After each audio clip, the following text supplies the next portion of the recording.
এটা হলো eco-friendly material science project. এটা হলো আমাদের দৈনন্দিন জীবনে বিভিন্নভাবে আমাদের সাহায্য করে এবং আমাদের ওয়েস্ট কমায়। আমরা যখন এই উইন্ডমিলটা চালু করব তখন এটা হলো পরিবেশ নিয়ন্ত্রণ করবে এবং হলো যখন বৃষ্টি হয় বৃষ্টিপাতের পর বৃষ্টির পানিটা একটু জোরে জোরে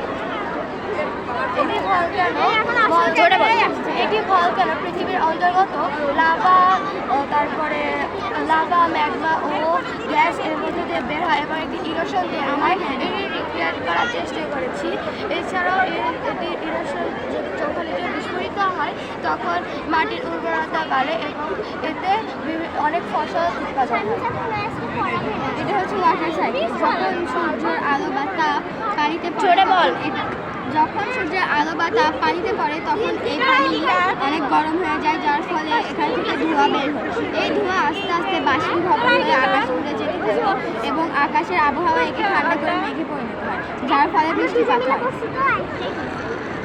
আমি পড়েছিলাম।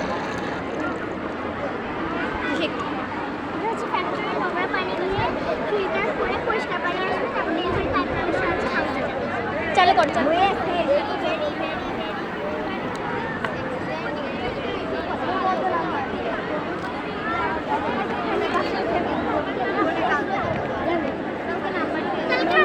এটা কি ফিল্টার? আচ্ছা, এর মধ্যে ময়লা পানি, এর মধ্যে ময়লা পানি লাও তো।